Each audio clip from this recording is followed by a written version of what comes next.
നമ്മൾ താമസിക്കുന്ന വീട് അത് വലിയ ബറക്കത്തുള്ള വീടാകണം.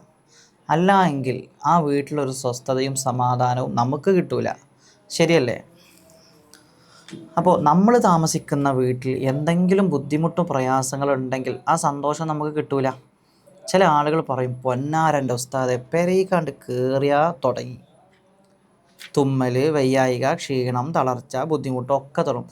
ആ പെരയിൽ നിന്ന് അങ്ങോട്ട് പുറത്തിറങ്ങിപ്പോയാലോ വലിയ സമാധാനം, സന്തോഷം. ഇങ്ങനെ ചില ആളുകൾ പറയാറുണ്ട്. അതെന്താ അറിയുങ്ങൾ?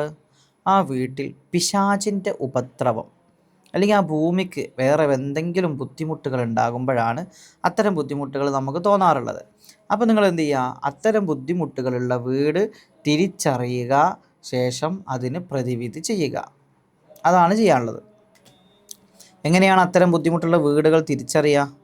വീടിൻ്റെ ദോഷം, ഭൂമിയുടെ ദോഷം പറയുന്ന ഒരു വീഡിയോ നമ്മൾ മുമ്പ് ഇട്ടിട്ടുണ്ടായിരുന്നു. അതൊന്ന് പോയി എല്ലാവരും കാണുക. അപ്പോൾ നിങ്ങൾക്ക് മനസ്സിലാവും എന്താണ് വീടിൻ്റെ ദോഷം. വളരെ പ്രധാനപ്പെട്ട കാര്യം ഞാൻ പറഞ്ഞുതരാം. വീട്ടിനുള്ളിൽ എപ്പോഴും ഒരു നിത്യരോഗി ഉണ്ടാവുക, വീടിൻ്റെ ഉള്ളിൽ എപ്പോഴും ക്ഷീണം, തളർച്ചയും തോന്നുക, സാമ്പത്തികമായ പ്രതിസന്ധി വല്ലാതെ അലട്ടിക്കൊണ്ടിരിക്കുക, വീട്ടിനുള്ളിൽ എപ്പോഴും കലഹം തോന്നുക, സ്വസ്ഥതയും സമാധാനവും ഇല്ലാത്തൊരു അന്തരീക്ഷം വരിക, ഇങ്ങനെയൊക്കെയുള്ള വിഷയങ്ങളൊക്കെ വീടുമായി ബന്ധപ്പെട്ട്, ഭൂമിയുമായി ബന്ധപ്പെട്ട് പ്രയാസങ്ങളുള്ള ആളുകൾക്ക് ഉണ്ടാവും. ചില ആളുകൾ പറയും, വീട്ടിൽ താമസം തുടങ്ങി 1.5 കൊല്ലമായി ഉസ്താദെ, 2 കൊല്ലമായി, ആദ്യമൊന്നും വലിയ കുഴപ്പമില്ല, പിന്നെ അങ്ങോട്ട് തുടങ്ങി പ്രയാസം എന്ന്. ഒരു ഭൂമി അത് മോശപ്പെട്ട ഭൂമിയാണെങ്കിൽ, പൈശാചികമായ ഷെറുള്ള ഭൂമിയാണെങ്കിൽ, ഒരു വീട് ശൈത്വാനിയത്തിൻ്റെ ഉപദ്രവമുള്ളൊരു വീടാണെങ്കിൽ അത് അതിൻ്റെ സ്വഭാവം കുറച്ച് കഴിഞ്ഞാൽ കാണിക്കുക തന്നെ ചെയ്യും. ഒരു സംശയവും ആ കാര്യത്തിലില്ല. അതുകൊണ്ട് പൈശാചികമായിട്ടുള്ള ബുദ്ധിമുട്ട് തീർക്കാൻ ഉദ്ദേശിക്കുന്നവർ, വീടുമായി ബന്ധപ്പെട്ടും അതുപോലെ തന്നെ സ്ഥലവുമായി ബന്ധപ്പെട്ടുള്ള പ്രശ്നങ്ങൾ തീർക്കാൻ ഉദ്ദേശിക്കുന്ന ആളുകൾക്ക് ഞാൻ പറഞ്ഞു തരാം ഒരു അമൽ. ഇതൊന്ന് വീട്ടിൽ ചെയ്യാം ഇൻഷാ അല്ലാഹ്. നമ്മളെന്താണ്, വീട്ടിലെന്തെങ്കിലും ബാഡ് സ്മെല്ലുണ്ടെങ്കിൽ നമ്മൾ എന്ത് ചെയ്യും? ഹൂത് ഇങ്ങനെ പുകയ്ക്കും അല്ലേ? അതല്ലെങ്കിൽ സ്മെല്ലുള്ള എന്തെങ്കിലും ഒരു സംഭവം, ആ ഒരു ബാഡ് സ്മെല്ല് പോകാൻ വേണ്ടി നല്ല സ്മെല്ലുള്ള എന്തെങ്കിലും വീട്ടിലിങ്ങനെ തെളിച്ചു കൊടുക്കും. പനിനീര് കുടയും, അത്തറ് പൂശും, സ്പ്രേ അടിക്കും, എയർ ഫ്രഷ്നർ വെക്കും, അതേപോലെ തന്നെ നല്ല ഹൂത് പുകച്ചു കൊടുക്കും. ഇതൊക്കെ ചെയ്യാറുണ്ട്. ഇതുപോലെ പൈശാചികമായിട്ടുള്ള ബുദ്ധിമുട്ട്, നെഗറ്റീവ് എനർജി വീട്ടിലോ ഭൂമിയിലോ ഉണ്ടെങ്കിൽ അത് കളയാൻ പറ്റുന്ന ഒരു അടിപൊളി ട്രിക്ക് ഞാൻ പറഞ്ഞുതരാം ഇൻഷാ അല്ലാഹ്. ഇതിന് നമുക്ക് 2-3 സാധനങ്ങൾ ആവശ്യമുണ്ട്. ഇത് നമുക്ക് ഒരു വെള്ളിയാഴ്ച ദിവസം തുടങ്ങാവുന്നതാണ്. വെള്ളിയാഴ്ച മഗ്‌രിബിന് ശേഷം തുടങ്ങാവുന്നതാണ്. നമുക്കിതിന് ആവശ്യമായ സാധനങ്ങൾ, ഒന്ന് കുന്തിരിക്കം വേണം. കുന്തിരിക്കം, സാമ്പ്രാണി, കിരിയാത്ത് എന്ന് പറയുന്ന സാധനമുണ്ട്. അത് നമ്മുടെ ആര്യവൈദ്യശാല ഉണ്ടല്ലോ, വൈദ്യശാലകൾ, അതിലൊക്കെ പോയി കൊത്തുമരുന്ന് ഷോപ്പിലൊക്കെ കിരിയാത്ത് ഒരു 10 റുപ്യക്ക് മേടിച്ചാൽ മതി. കിരിയാത്ത് ചോദിച്ചാൽ കിട്ടും. അപ്പോൾ കുന്തിരിക്കവും സാമ്പ്രാണി അതേപോലെ തന്നെ കിരിയാത്ത്, ഇവ 3ഉം കൂടി പൊടിക്കുക. നന്നായിട്ട് മിക്സിയിൽ പൊടിച്ച് നല്ല പൗഡർ പോലെ ആക്കിയെടുക്കുക.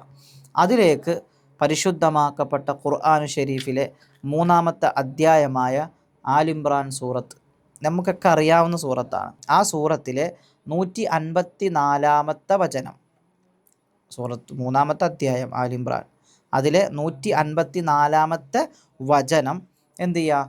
ഒരു 41 തവണ നിങ്ങൾ ഈ ഉണ്ടാക്കി വെച്ച മരുന്നിലേക്ക് മന്ത്രിച്ച് ഊതുക. എന്നിട്ട് പറയാം, അല്ലാഹുവേ, ഖുർആനിലെ ഈ സൂക്തങ്ങളുടെ ബറക്കത്ത് കൊണ്ട്, ഈ ആയത്തിൻ്റെ ബറക്കത്ത് കൊണ്ട് ഞങ്ങളെ വീട്ടിലോ പറമ്പിലോ ഭൂമിയിലോ പൈശാചികമായിട്ടുള്ള ബുദ്ധിമുട്ട് പ്രയാസങ്ങളൊക്കെ ഉണ്ടെങ്കിൽ അതൊക്കെ തീർത്ത് തരണം പടച്ചോനെ എന്ന് പറയാം. അതൊക്കെ തീർത്ത് തരണം അല്ലാ എന്ന് ആത്മാർത്ഥമായി ദുആ ചെയ്യുക. അങ്ങനെ ദുആ ചെയ്തതിന് ശേഷം ചിരട്ട കനലാക്കിയിട്ട് വേറെ എന്തെങ്കിലും ഹൂത് പുകയ്ക്കുന്ന എന്തെങ്കിലും ഒരു സാധനം കിട്ടുമെങ്കിൽ അതിലെന്ത് ചെയ്യുക? ആക്കിയിട്ട് അതൊന്ന് പുകയ്ക്കുക.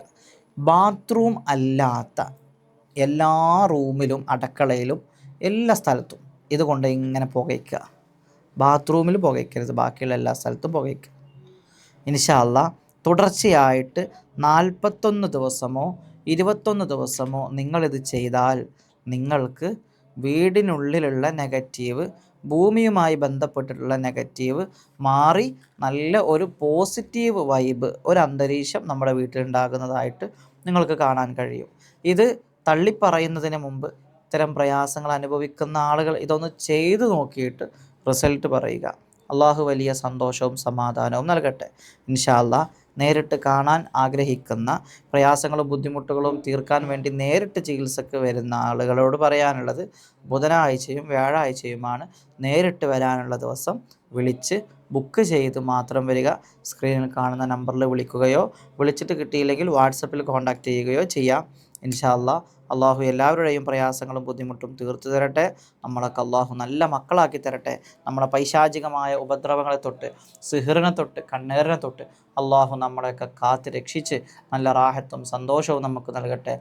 ആമീൻ യാ റബ്ബൽ ആലമീൻ. ഇൻഷാ അല്ലാഹ്. അപ്പം അങ്ങനെ നല്ലൊരു വീഡിയോവുമായി നമുക്ക് പിന്നെ കാണാം. നമ്മുടെ ചാനൽ സബ്സ്ക്രൈബ് ചെയ്യാത്ത ആളുകൾ അതൊന്ന് സബ്സ്ക്രൈബ് ചെയ്യുക. അതുപോലെ തന്നെ ഇത്തരം പ്രയാസങ്ങൾ അനുഭവിക്കുന്ന ആളുകൾക്ക് ഷെയർ ചെയ്ത് കൊടുക്കാനും മറക്കരുത്. ഇൻഷാ അല്ലാഹ്. അസ്സലാമു അലൈക്കും വറഹ്മത്തുള്ളാഹി തആല വബറകാതുഹു.